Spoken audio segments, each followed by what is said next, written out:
And Ambassador Kaju, what do you make of this engagement?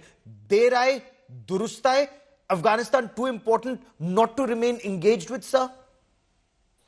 I entirely agree with what you said. Der aaye, durust aaye.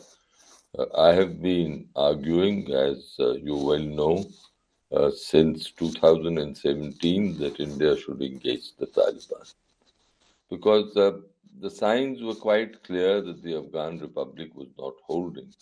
That was the first point I'll make. Second, you mentioned about Faiz Hamid's visit to Kabul in 2021, and you could then see the smile of victory on his face. Now, this is the problem with Pakistan. They have mucked up their relations with Afghanistan despite extending all out support to Afghan resistance, quote unquote resistance forces in 1989 and 1992, in after 2021. And the reason is simple. They simply don't seem to understand Afghan psychology. Afghans may be helped, but they don't like interference. They are a very independent minded people. That is something that we've always respected. And the Afghans have respected us for this. Okay.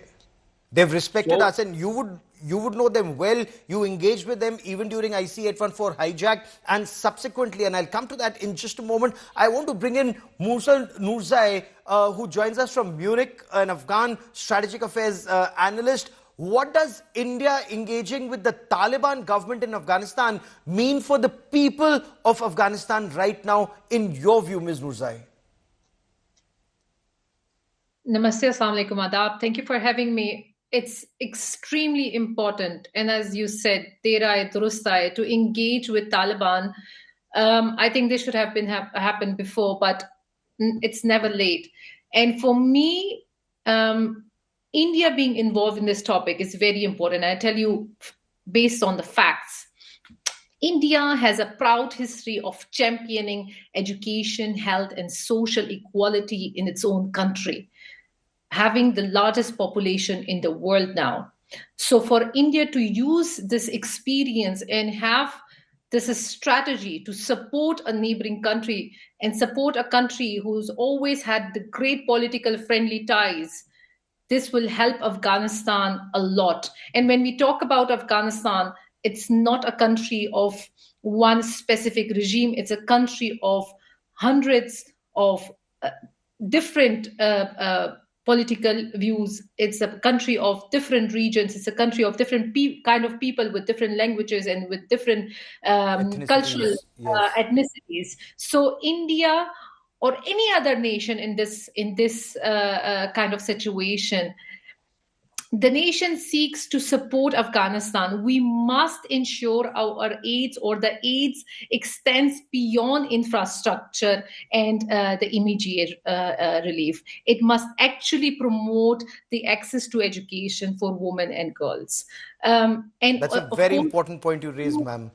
To see what kind of education will be given. What is the content of that education? Is this focus on the extremist points, extremist values, or is it an education that really matters? The opportunity for women to work and the healthcare sector must be established for women, because these are the basic human rights that we are talking about. Oh, absolutely. Before I bring in Sushant Sareen and Mona Alam, Ambassador Kaju, you raised your hand.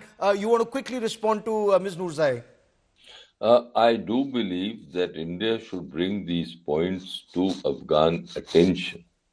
But that means India should say that, yes, we believe in gender equality, etc.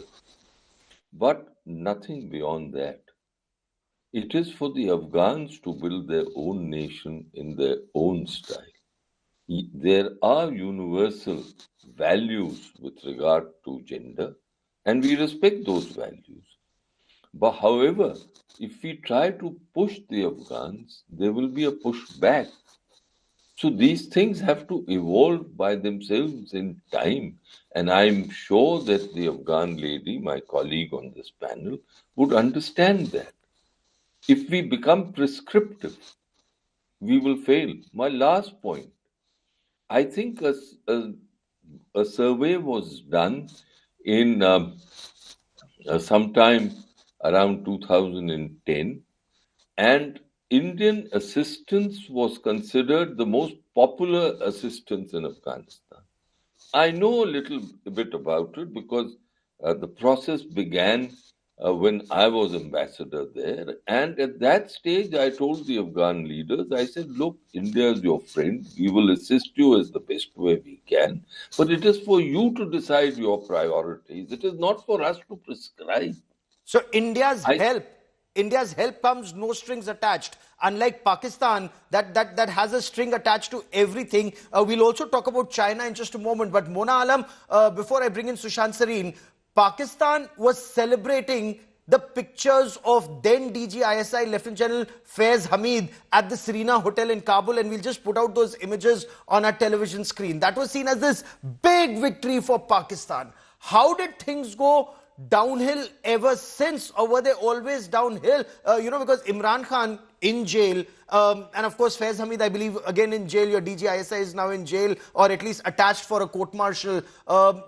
It was seen as this big victory, and Americans had been vanquished by the Pakistanis and the Afghans, and words to that effect. So what went wrong, Mona? Thank you, Gaurav. I'd try to introspect this. The former DGI, he went to Kabul, and like him, a lot of other spy chiefs of other countries also went to Kabul back in the day. But none of them, got themselves pictured as Mr. Faiz Hamid did. So I think this was a folly, and it kind of gave about this message that Pakistan was trying to boast the ouster of US troops from Afghanistan, though, Pakistan had nothing to do in the matter. And as Ambassador Saab has rightly pointed out, we do not want to impose anything on Afghanistan. Yes, we respect their sovereignty, we respect their own wills and wishes of their own people, of their own kind, but we do not want to impose anything on them.